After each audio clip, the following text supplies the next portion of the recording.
passé et l'avenir au secours du présent. Le beau est toujours bizarre. Non, je n'y crois pas.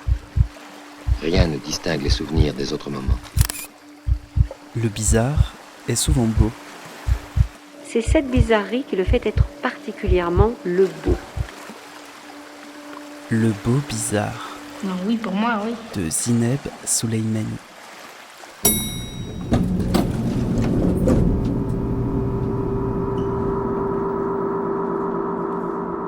Bonjour à toutes, bonjour à tous. Bienvenue dans Le Beau Bizarre, un espace sonore libre et hybride, et un épisode qui se veut très choral.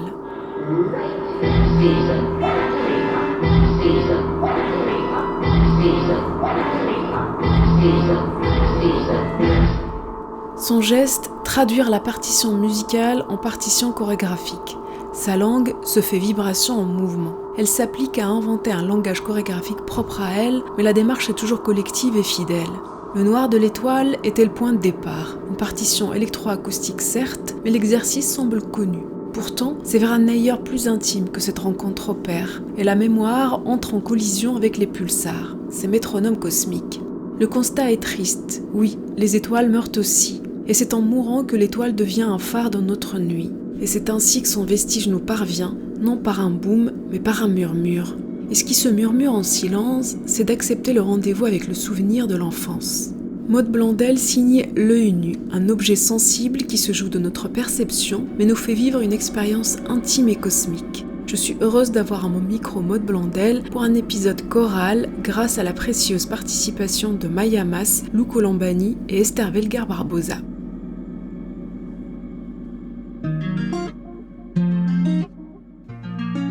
Maud Blondel, bonjour. Merci d'avoir accepté mon invitation dans Le Beau Bizarre. Vous êtes une chorégraphe formée à l'école de la Manufacture à Lausanne et votre dernière pièce s'intitule L'œil nu, que vous présentez ici au Festival de la Bâtie à Genève. Mais avant de déplier toutes les couches que contient cette pièce, j'aimerais que l'on démarre par l'écoute d'un montage sonore pour évoquer d'abord la genèse de ce projet. En 1967, une jeune astronome anglaise, Jocelyn Bell, opérant un radiotélescope, détecte des signaux bizarres dans une région du ciel. Au lieu de la friture habituelle, elle reçoit une séquence très régulière de bip, bip, bip, bip. 30 bips par seconde. Cela ressemble à du morse ultra rapide. La séquence se poursuit monotone, bip, bip, bip, avec une extraordinaire régularité. Un métronome céleste. Pour la petite histoire, rappelons que le prix Nobel pour cette découverte fut attribué non pas à Jocelyn Bell, mais à son patron, provoquant un mini-scandale dont on parle encore dans la communauté scientifique.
C'est tout simple, je me trouvais aux États-Unis et j'ai rencontré un cosmologiste qui m'a remis une petite cassette qui contenait des sons de pulsars.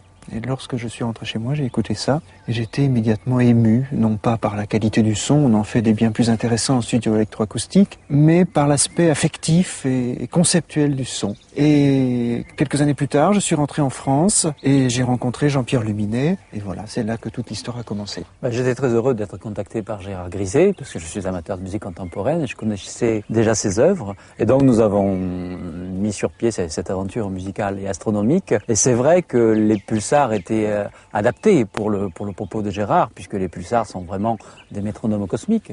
Donc je rappelle qu'un pulsar, c'est le vestige d'une étoile qui a jadis explosé et qui a laissé en son centre un résidu qui tourne sur lui-même très rapidement et qui a un champ magnétique très fort, de sorte que cette étoile, le pulsar, fonctionne un peu à la façon d'un phare cosmique, puisque en fait 2 points chauds dans l'étoile émettent un faisceau très mince de rayonnement radio.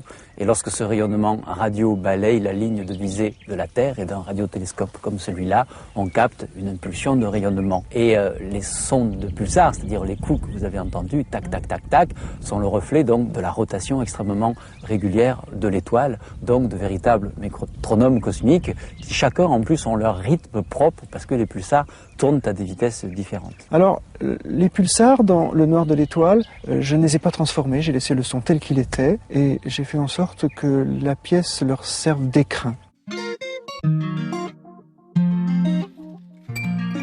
Alors c'est un montage qui rend d'abord hommage dans la voix de Hubert Reeves à Jocelyn Bell, l'astrophysicienne britannique qui a découvert les pulsars, suivi d'un extrait de la pièce électroacoustique Le Noir de l'étoile, racontée par son compositeur Gérard Griset et son inspirateur Jean-Pierre Luminet. En quoi ce montage donne assez d'indices au sujet de la genèse de votre pièce à vous, L'œil nu, Maud Blandel? Je vous ai vu sourire, hocher la tête.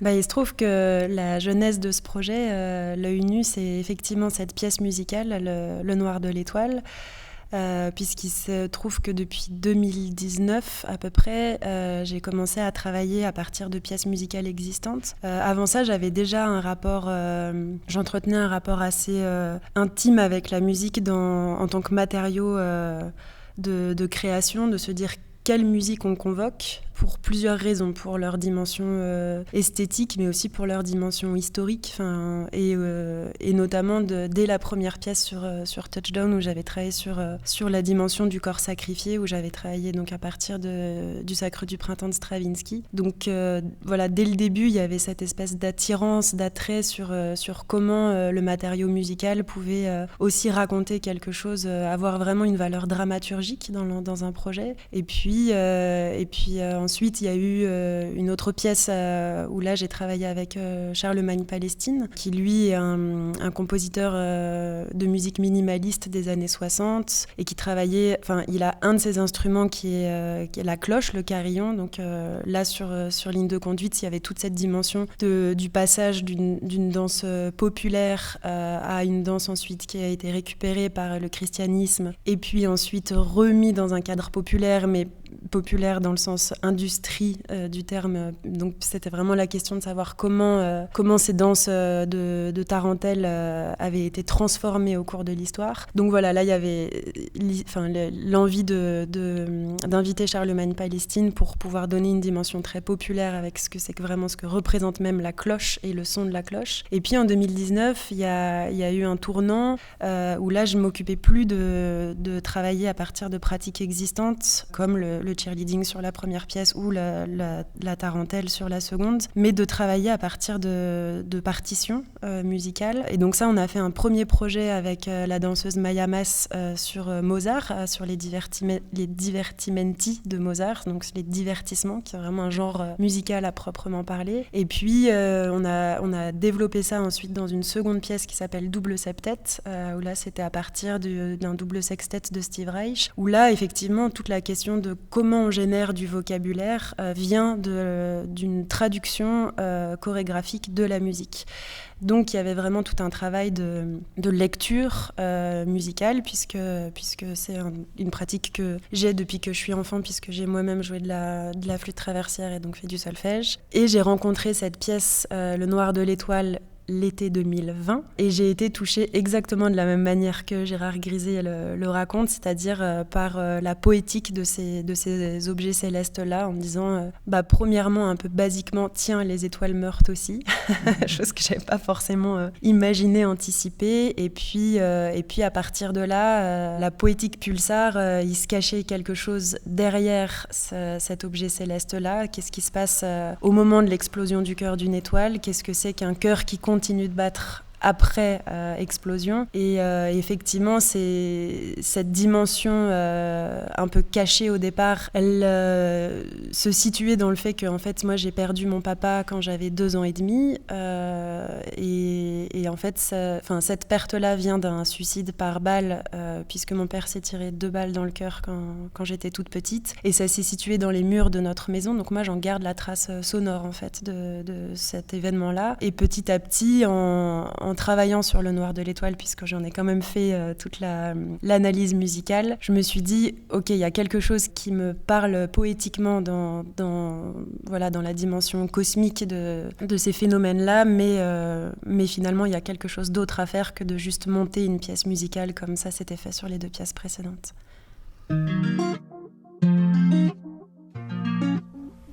Je suis navré, mais je ne peux pas attendre davantage.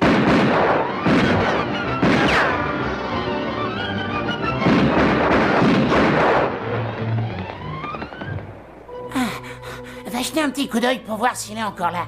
D'accord. Il est toujours là? Ah oui, il est toujours là. Je vais te dire quoi faire. Tu vas y retourner, faire diversion, et tu l'attires loin d'ici. Oh non, 4 fois ça va, 5 bonjours les dégâts. Eh oui, comme disait maman, n'envoyez jamais un canard faire le travail d'un lapin. Ceci est l'histoire d'un homme marqué par une image d'enfance. La scène qui le troubla par sa violence, et dont il ne devait comprendre que beaucoup plus tard la signification, eut lieu sur la grande jetée d'Orly, quelques années avant le début de la Troisième Guerre mondiale. Rien ne distingue les souvenirs des autres moments. Ce n'est que plus tard qu'ils se font reconnaître, à leurs cicatrices. Ce visage qui devait être la seule image du temps de paix a traversé le temps de guerre.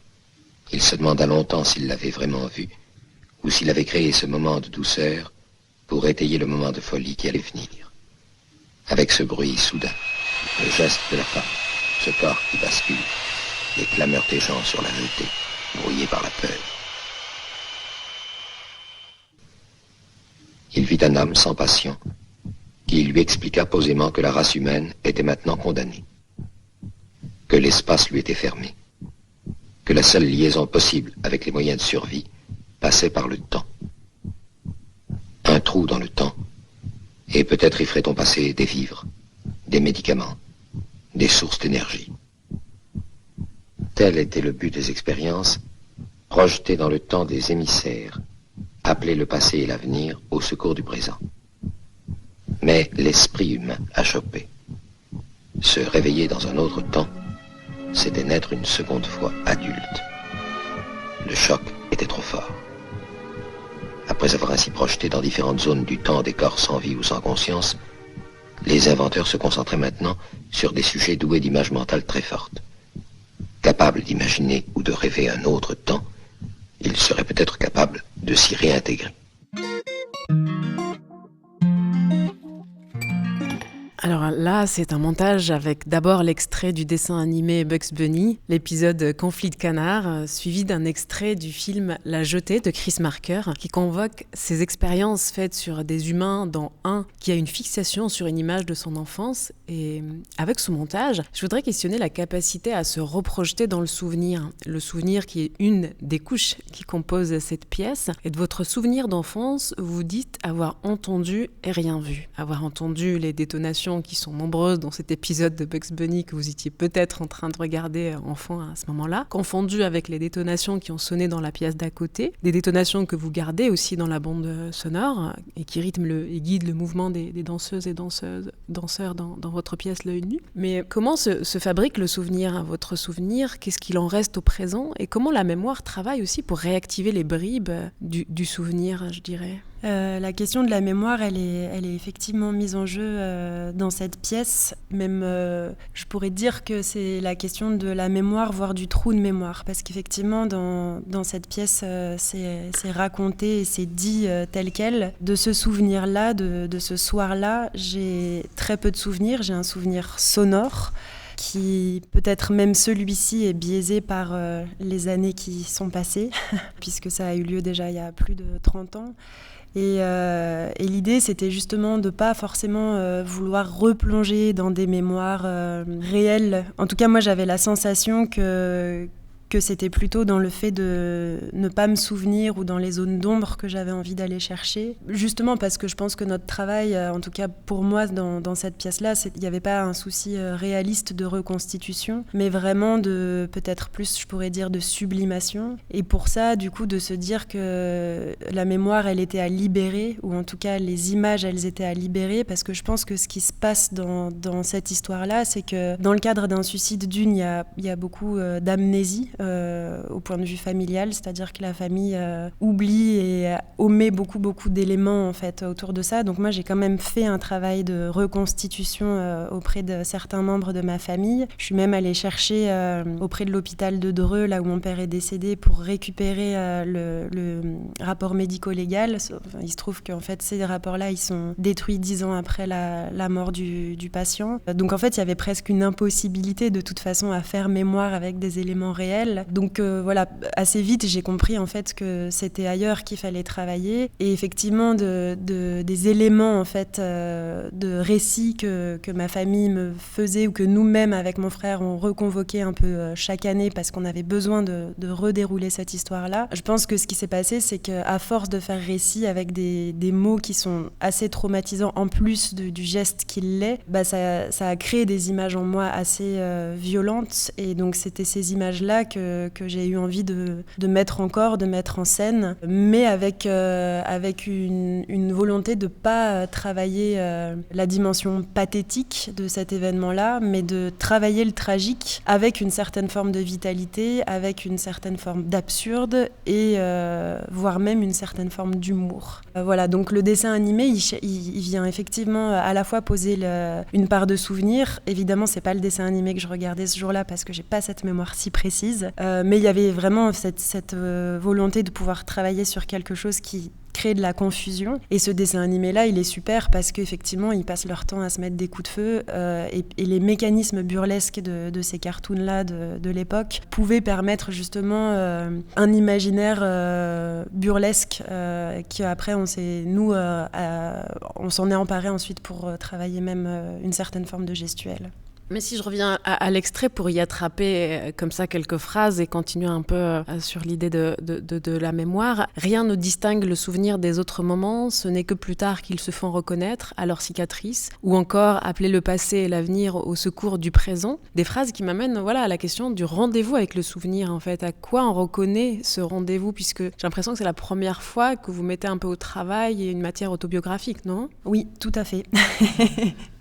Tout à fait, et même ça a été, je pense, quelque chose qui a été assumé très progressivement, voire très tard dans le processus de création. Je sais pas si c'est par pudeur, par timidité, en fait, peu importe. En tout cas, il y a eu un moment, et ce moment-là, il a été quand même après les premiers confinements, et je pense même de manière autre, en tout cas, avec aussi la guerre en Ukraine qui a éclaté l'année d'après, et je pense que, je sais pas, il y avait comme quelque chose il y a eu, en tout cas de mon côté, la sensation que dans les pièces précédentes, je cherchais à élaborer un langage chorégraphique. Je cherchais déjà comment aborder les questions d'émotion, puisqu'en fait, en tout cas pour moi, dans le travail, ce qui me semble important, c'est de se dire, ok, nous, la question esthétique, c'est de travailler l'émotion, mais pas forcément avec les recettes Hollywood qu'on connaît, en tout cas des recettes un peu de modèles dominant, quoi. Et j'ai l'impression que pour ça, il fallait, pour pouvoir réduire l'écart entre moi, ma manière de ressentir le monde, qui, je trouve, est de plus en plus acerbe et brutale dans la manière que j'ai de traverser les émotions, il y avait besoin de passer par quelque chose de plus intime. Et pour aller jusqu'au bout peut-être aussi de ça, c'est que mon père est mort quand il avait 36 ans et j'ai eu 36 ans l'année où j'ai fait cette pièce. Donc il y avait, je sais pas, je peux pas dire de vouloir conjurer quelque chose, mais il y a forcément, je pense, dans ces cadres-là où il y a des maladies psychiques qui vont en plus jusqu'au suicide, il y avait comme pour moi le besoin de me dire, de casser comme une forme de possible malédiction ou d'espèce d'héritage génétique à la con que, voilà, c'est pas mon histoire, c'est l'histoire de quelqu'un d'autre et moi je la digère avec mes propres moyens d'expression, quoi. Eh ben, on va aller vers la danse et on va aller avec votre langage à vous, avec l'écoute du prochain extrait.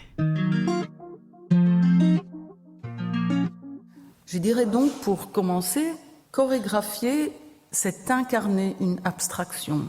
Ou, pour mettre la formule dans l'autre sens, une chorégraphie, c'est une calligraphie de l'incarnation.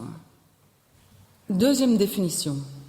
Pour la deuxième station, je vous propose une définition d'apparence plus simple, plus triviale. La voici. Chorégraphier, c'est organiser le mouvement dans le temps et dans l'espace. Troisième chose, défier la gravité. Ma troisième station sera plus courte. Je me contenterai de pousser jusqu'à son extrême limite ma réflexion sur l'horizontal et le vertical. Ma définition précédente, je la demandais à l'oiseau. À présent, je voudrais interroger l'enfant. Quand vous demandez à un enfant de danser, qu'est-ce qu'il fait?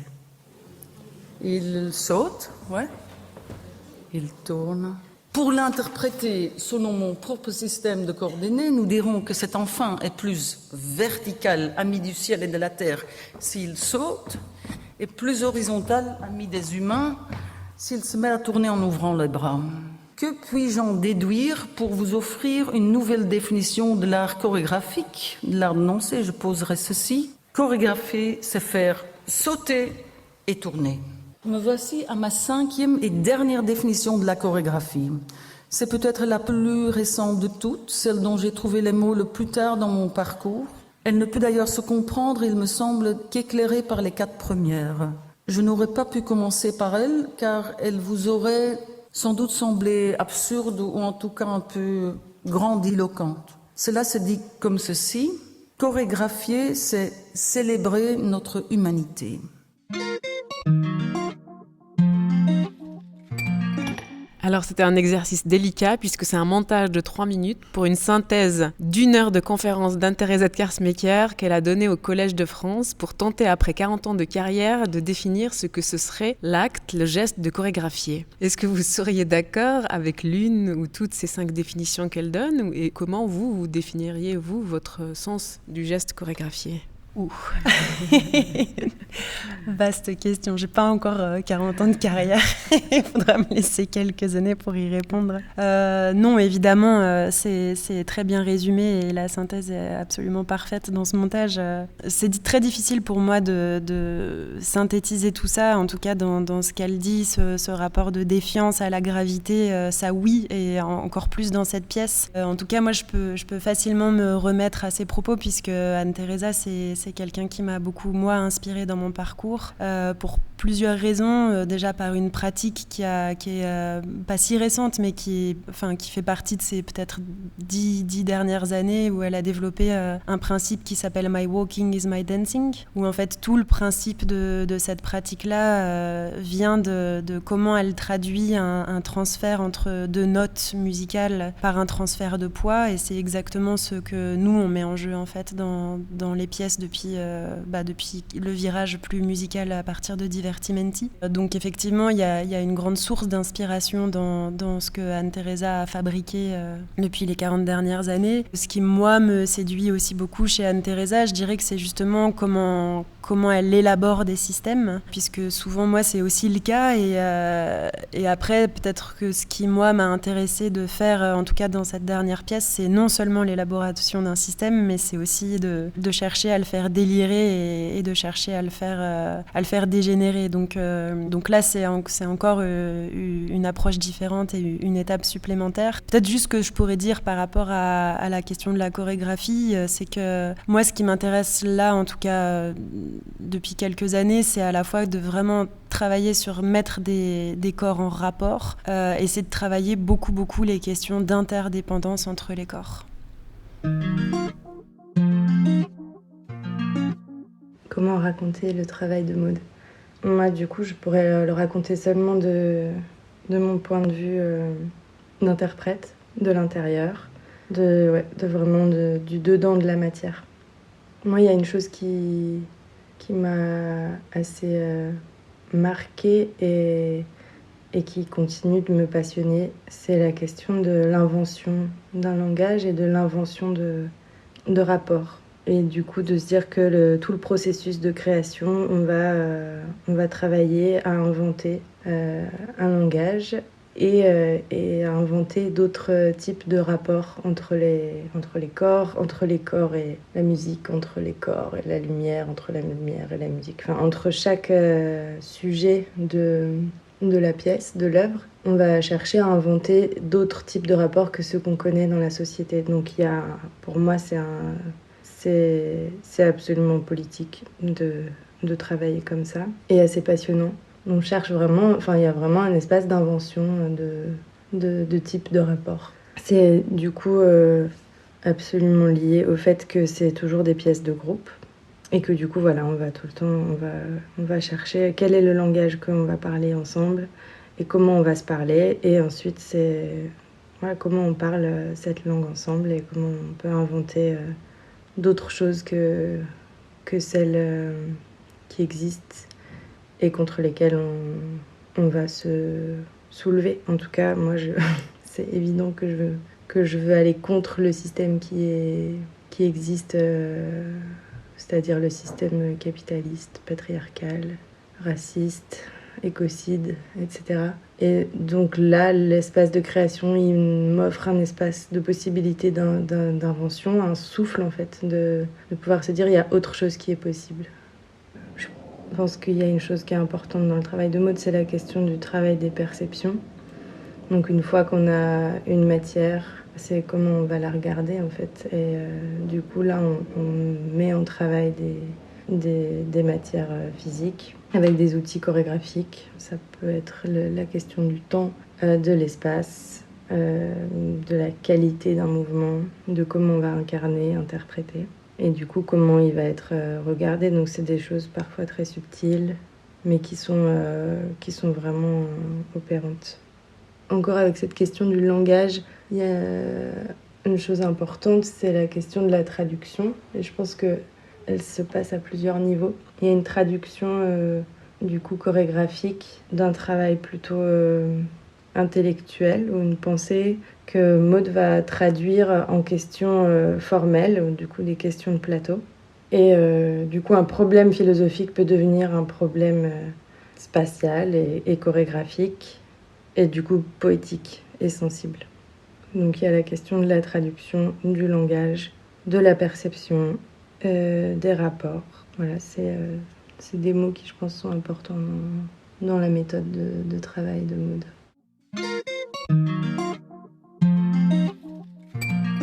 Alors j'imagine que vous avez deviné qui était cette voix. Ici Maya Mas, votre fidèle collaboratrice et amie, qui a dansé dans toutes vos pièces et qui semble très bien connaître votre univers. Il me semblait d'abord important de faire entendre la voix de celle qui participe avec vous dans la recherche d'une langue nouvelle au plateau et qui porte en elle, dans son corps, la mémoire et l'histoire de cette langue, et puis de faire entendre vraiment dans cette dimension chorale les perceptions de cette recherche de la part de celles et ceux qui la cherchent avec vous. Mais est-ce que vous vous reconnaissez pour autant ? Oui, absolument. Et c'est une voix effectivement très très importante dans mon parcours puisqu'effectivement elle est là depuis le départ, et on dit souvent qu'un artiste ne serait pas devenu ce qu'il est sans la rencontre de telle ou telle personne, et c'est très clair que ma rencontre avec Maya, elle est non seulement amicale et complice, mais elle est tout à fait décisive dans ce qui est devenu l'élaboration de ce langage et de cette sensibilité artistique. Je me faisais la réflexion réflexion d'ailleurs là cet été quand je suis allée voir le Jardin des délices de Philippe Ken, où je me disais qu'effectivement le travail de Philippe sans la présence de Gaëtan Vourche ne serait pas du tout la même chose, et je pense que là très clairement dans notre rapport il y a quelque chose de cet ordre-là. Donc oui, la rencontre avec Maya, je pense qu'on a la question de l'invention qu'elle nomme, on a beaucoup inventé ensemble, et je pense que là où le travail arrive là depuis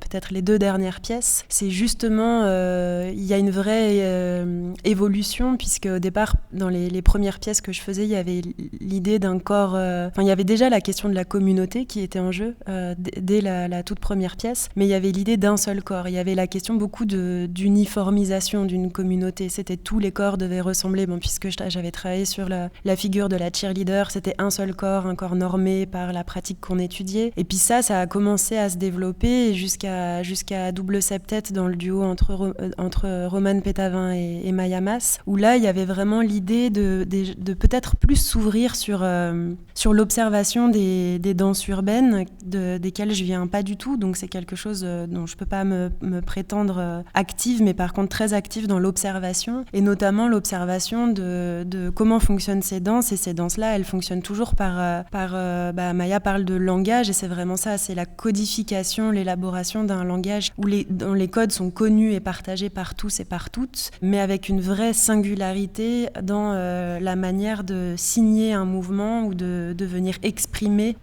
puisque c'est souvent quand même des danses improvisées, malgré le fait qu'elles soient très codifiées. Et ça, quelque part, c'est quelque chose qui a beaucoup fait bouger mon travail depuis ces dernières années, puisque effectivement maintenant, ce qui est en jeu en commun, c'est il y a beaucoup de principes et il y a toute l'élaboration d'une langue, mais on a beaucoup ouvert justement à ce qu'il y ait une vraie place et un vrai espace pour l'interprète, pour qu'il puisse phraser et exprimer et signer le geste et la réaction à la situation dans le moment présent de la représentation.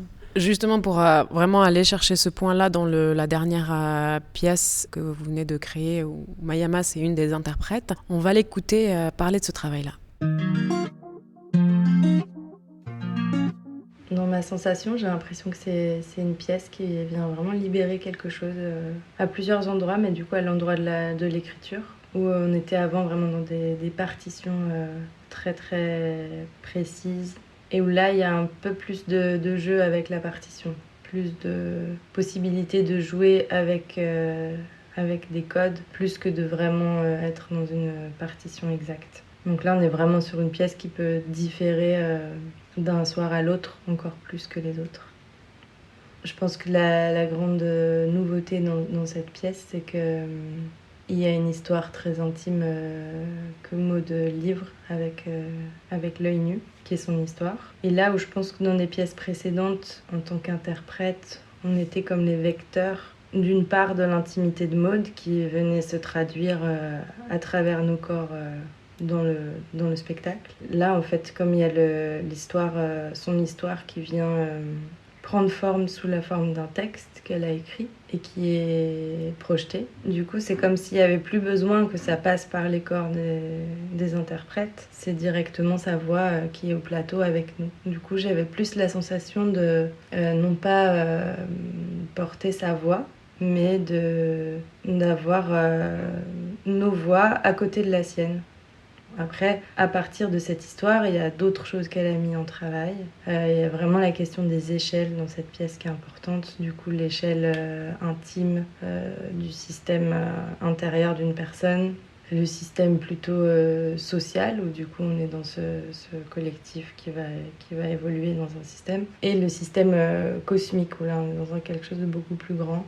Et Maud a travaillé sur la question de la dégénérescence d'un système, que ce soit un système cosmique, social ou individuel ou intime.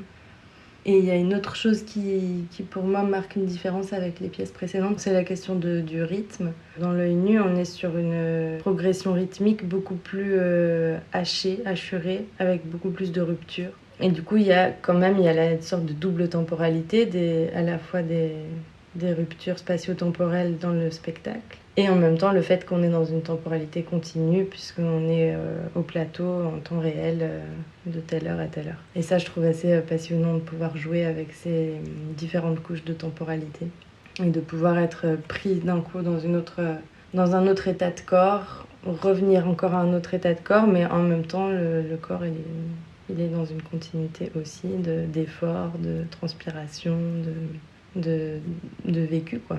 Donc ça, il y a vraiment une énorme profondeur à cet endroit-là.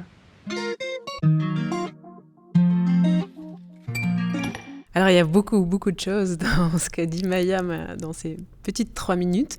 J'avais envie de parler de la partition. Enfin, on pourrait croire que tout est écrit, mais il me semble entrevoir des espaces de liberté laissés aux interprètes ou encore des rendez-vous pour qu'ils puissent aussi se retrouver dans cette partition-là. Comment vous l'avez travaillé ? Alors effectivement, il y a à la fois des choses qui sont très écrites dans cette pièce et d'autres pas du tout.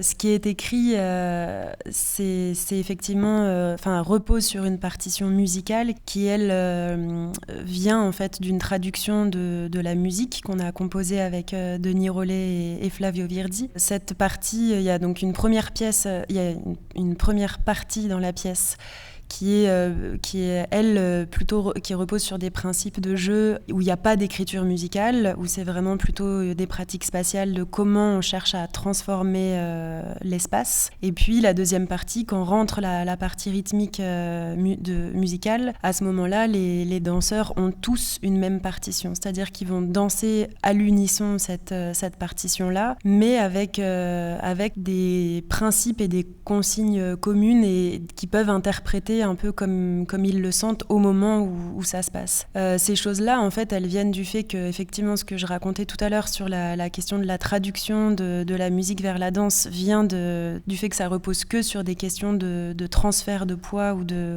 on est dans une pièce où les corps ne font que tomber. La danse vient d'une marche sans cesse en déséquilibre et à partir de là, les élans, en fait, qui sont donnés sont des élans qui viennent à la fois de la musique et à la fois de la situation présente. Et il y a toute une autre partie de la gestuelle qui vient en fait de cette chute, qui est une partie gestuelle qui est plus expressive au niveau des membres supérieurs, au niveau des bras beaucoup. Et ça, effectivement, c'est quelque chose qui n'est pas du tout écrit, qui vient beaucoup de travail en amont, de pratiques qu'on a fait ensemble pour qu'il y ait des qualités communes là-dedans. Mais c'est se dire que les bras sont en général plutôt une conséquence de la chute du bas du corps, mais à la fois il y a aussi des actions, enfin des élans qui viennent de verbes d'action comme éviter un partenaire ou venir stimuler l'espace de quelqu'un qui est proche de soi, ou de fendre l'espace, fendre l'air. Les danseurs et les danseuses sont 6 sur scène, ils sont 6 interprètes, comme les 6 percussions un peu du noir de l'étoile, je crois, mais je vous laisse confirmer. Et ça me permet de poser la question aussi de qui précède à quoi.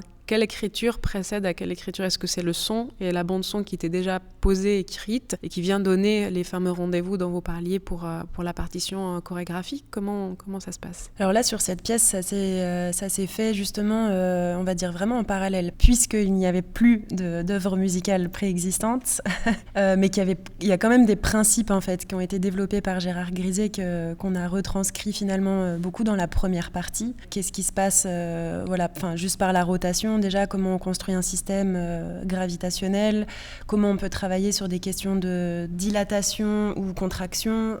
Ça, c'est des choses qui sont plutôt présentes sur la première partie. Et puis, je savais que je voulais quelque chose de rythmique à un moment dans la pièce. Et donc ça s'est fait vraiment en parallèle des répétitions, plutôt sur le début du processus quand même, quand j'ai retrouvé les danseuses. Quand j'ai contacté Flavio en lui disant je te balance un cartoon. Et voilà, il faudrait qu'on arrive à construire quelque chose de rythmique à partir de ça. Qu'est-ce que t'en penses ?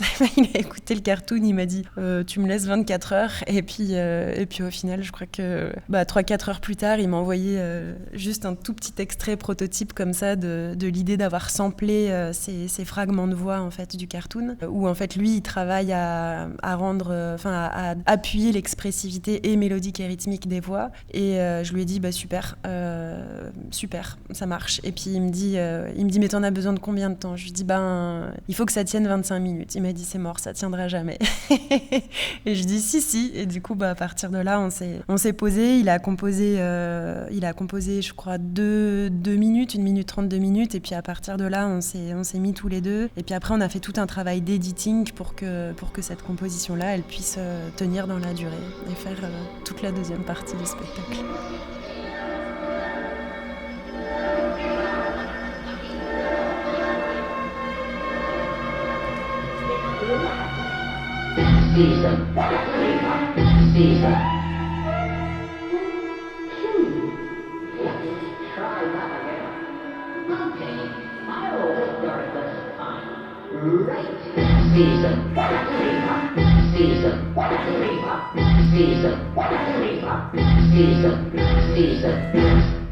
Vous êtes franco-suisse, vous êtes installé à Lausanne et vous avez créé votre pièce L'œil nu au théâtre de l'Arsenic à Lausanne, pièce reprise au Festival d'Avignon dans le cadre de la sélection suisse en Avignon. Alors pour continuer à donner corps à la dimension chorale de cet épisode, on va écouter le prochain extrait pour parler de ce contexte.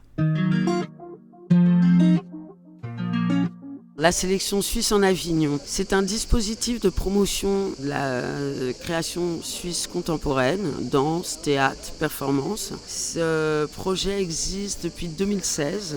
J'ai pris la direction en septembre dernier, donc cette 7e édition est ma première édition. Concrètement, c'est donc une programmation d'artistes suisses au cœur du Festival d'Avignon. L'idée étant de donner une visibilité à ces artistes et ce qui est sous-jacent derrière ce projet, ce qui est assez important, c'est vraiment la question de l'accompagnement sur la question de la diffusion. L'idée étant donc d'être un générateur de tournées, d'ouvrir des réseaux français et internationaux.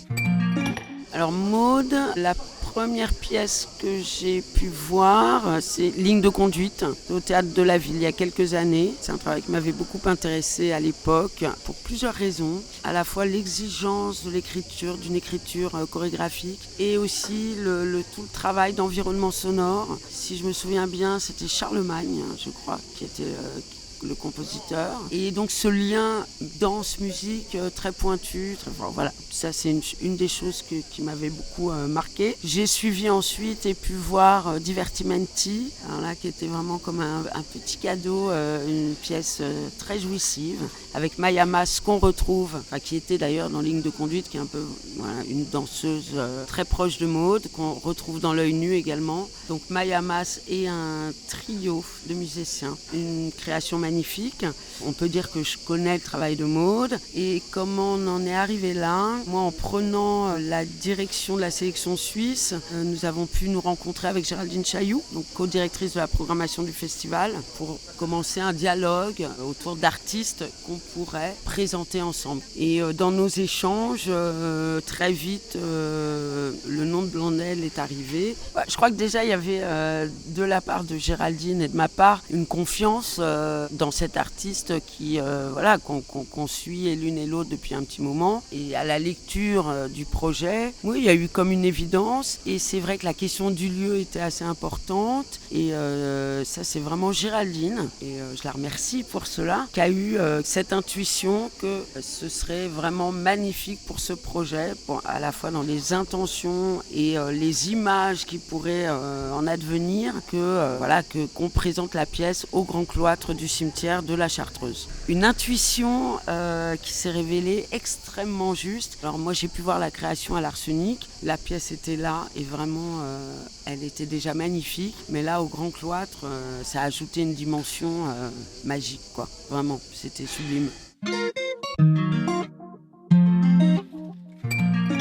Esther Velgar-Barbosa, directrice de la sélection suisse en Avignon, revient ici sur ce dispositif de programmation et comment le choix de votre projet était une évidence pour le co-présenter avec le Festival d'Avignon. Qu'est-ce que ça vous a fait de jouer dans ce cadre ? D'abord cette double sélection, le Festival d'Avignon et la sélection suisse en Avignon, et puis dans ce cadre magnifique du plein air à la Chartreuse. Déjà dans l'invitation que Géraldine Chailloux et Esther nous a fait, c'était une sorte de grande émotion quand on l'a su, puisque pour moi, dans ce que représente ce festival, ça a été des années importantes, puisque j'y suis allée tout début quand j'avais 18-19 ans et que j'étais étudiante en danse et en théâtre à Toulouse. Et ça a été un lieu où j'ai eu beaucoup de chocs esthétiques avec la rencontre d'artistes qui ont beaucoup marqué mon parcours. Donc il y avait vraiment cette envie de se dire, si au moins on arrive à marquer le cœur et l'esprit de quelques étudiants en Avignon, on aura tout gagné. Et après, la découverte de ce lieu, moi je crois que ça a été quand même une petite appréhension. Enfin, il y avait plusieurs appréhensions pour Avignon parce que c'est un lieu de rendez-vous qui est assez important, où il y a beaucoup de monde. Moi j'avais une grosse appréhension de la presse parce que je trouve que c'est un lieu où les choses sont... Enfin, c'est pas un endroit où les choses sont toujours très mesurées. Je trouve qu'il y a beaucoup de démesures. On a l'impression que c'est au génie, au scandale, et qu'entre les deux, il n'y a pas forcément toujours de juste milieu. Donc nous, on s'est beaucoup préparé à ça en se disant il faut qu'on reste focus que sur le travail. Et la chance qu'on avait, c'était justement de pouvoir être à Villeneuve-les-Avignon dans cette espèce de cadre super privilégié où on a pu vraiment se concentrer. Et il se trouve qu'effectivement, le choix du cloître était une sorte d'écrin assez parfait pour la pièce. L'adaptation en plein air, c'est quand même un vrai travail. On a eu quand même quelques jours pour pouvoir adapter la lumière, notamment, puisque du coup, on ne peut pas amener tous les éléments scénographiques, en tout cas de lumière sur cette pièce. Et je crois qu'il y a eu aussi un travail en amont qui a été fait avec l'équipe du Festival d'Avignon, d'équipe de machinerie, en fait, pour pouvoir adapter ce cloître, qui était déjà un lieu, en fait, du festival, dans lequel ils avaient déjà présenté des pièces, mais dans cette configuration-là, ça a été vraiment une invention qu'on a fait en dialogue avec les équipes du festival, et effectivement, qui a pu, vu que ça s'est fait dès le mois de janvier, les premiers repérages, et que nous, la pièce, on l'a créée en avril, et ça a été des allers-retours, et c'est aussi comme ça que le trifrontal s'est imposé, ou en tout cas inventé, même pour la création à l'Arsenic, dans le premier lieu de création. Donc ça a été assez plaisant de pouvoir travailler dans ce dialogue-là entre tous ces partenaires-là, et il y a eu un vrai soutien aussi de la part de la sélection suisse, où effectivement c'est impressionnant de jouer là-bas, mais bien entouré, ça passe. D'ailleurs, ici à Genève, pour la Bâtie, vous retrouvez la boîte noire, et je crois qu'il y a aussi une discussion pour peut-être réadapter encore et sortir du trifrontal pour retrouver peut-être le frontal. Enfin, comment ça se fait ? Enfin, c'est-à-dire que comment on circule entre toutes ces configurations et pour réinventer des dispositifs qui portent et qui restent fidèles à la pièce originale ? C'est une très bonne question, parce que effectivement, après on a des questions qui deviennent des questions plutôt de production, en tout cas de diffusion, et de se dire à quel point, en fait, justement, enfin, qu'est-ce qui reste de l'essence d'une pièce quand on en transforme l'espace. C'est une dimension qui est vraiment à prendre au sérieux. Notamment en plus dans des dispositifs comme ça où effectivement la question spatiale là, de la pièce, elle est hyper importante. Donc on fait des essais. Effectivement on a assez de la chance cette année parce qu'on a des lieux où on arrive à pouvoir transposer le dispositif trifrontal dans presque tous les lieux de tournée. On va avoir un essai au CND en novembre où là on va tester une version frontale de la pièce, et je pense que ça se fait justement en dialogue avec les partenaires qui sont OK en fait qu'on puisse faire ces essais-là, et là vu que c'est le seul lieu de tournée qui arrive là assez proche puisque c'est novembre de cette année, c'est pouvoir aussi prendre le risque ensemble de se dire ça marche ou ça marche pas, et si ça marche pas, du coup ça voudra dire qu'on fera le choix de tourner la pièce que dans un dispositif trifrontal, quitte à moins tourner. Voilà. Et ça c'est des décisions qu'on doit prendre ensemble pour la vie de la pièce, mais je pense que c'est aussi pour se dire qu'on le fait dans les meilleures conditions. C'est ça qu'on cherche à faire en tout cas. Ouais. Pour rester sur cette question de comment on est accompagné dans toutes ces questions, et la question de l'accompagnonnage, elle semble importante dans votre travail, j'aimerais que l'on puisse entendre une autre personne de l'ombre qui joue un rôle important dans votre mise en lumière. C'est une relation de grande confiance et d'admiration aussi. D'admiration pour l'intégrité de son travail. C'est quelqu'un qui, tout à la fois, est d'une immense curiosité. C'est quelqu'un qui est une grande spectatrice, qui a beaucoup assisté des chorégraphes metteuse ou metteur en scène qui est d'une immense curiosité intellectuelle et qui à la fois creuse son sillon propre et se tient à l'abri, mais je crois que ça c'est pas sa nature et peut-être que ça l'intéresse pas, des courants, des modes, des influences voilà de dominance de sujets ou de type de traitement esthétique. Et donc moi je vois quelqu'un qui creuse un sillon, explore, il y a quand même des marottes dans son travail, notamment autour de la musique, du protocole, de phénomènes. Donc il y a ça qui est quand même commun à son travail. Et puis elle déplace toujours un peu le prisme et puis elle va toujours plus loin dans son travail de recherche et de réflexion. Donc c'est une grande admiration pour l'intégrité d'un geste, d'un propos et d'une position d'artiste aussi.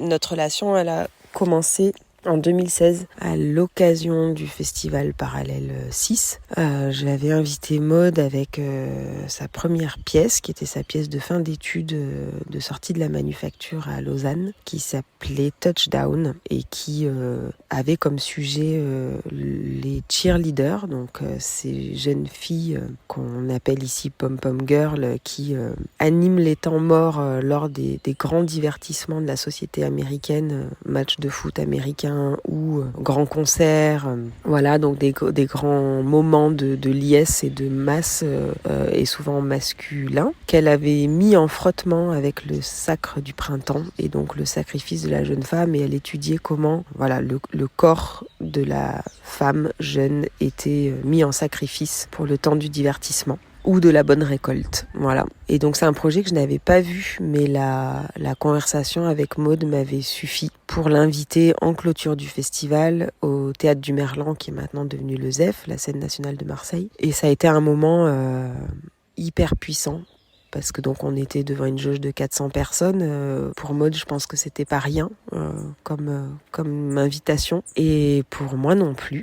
Et je pense qu'on a vécu l'une et l'autre et le public avec nous à un moment un peu suspendu et totalement inattendu. Et la rencontre des spectatrices marseillaises avec le travail de Maud s'est fait là et ne s'est plus jamais distendu. Tous ces projets quasiment ont été invités à Marseille dans le cadre du festival Parallèle, et que c'est toujours un rendez-vous. C'est une artiste qui est attendue. Puis suite à ça, j'ai proposé à Maud qu'on aille plus loin et qu'on pense un accompagnement de la part de Parallèle pour développer son travail, l'accompagner. Parallèle s'est impliqué dans l'accompagnement en production, en diffusion. Et puis je pense qu'on peut dire aussi dans la pensée du développement de son projet professionnel, en tout cas en restant toujours au plus proche de comment elle voulait travailler, à quel rythme, dans quel cadre, quel contexte elle voulait inscrire son travail. Et pour moi, ça c'est la chose la plus satisfaisante de travailler aux côtés d'artistes comme ça, pour qui j'ai une grande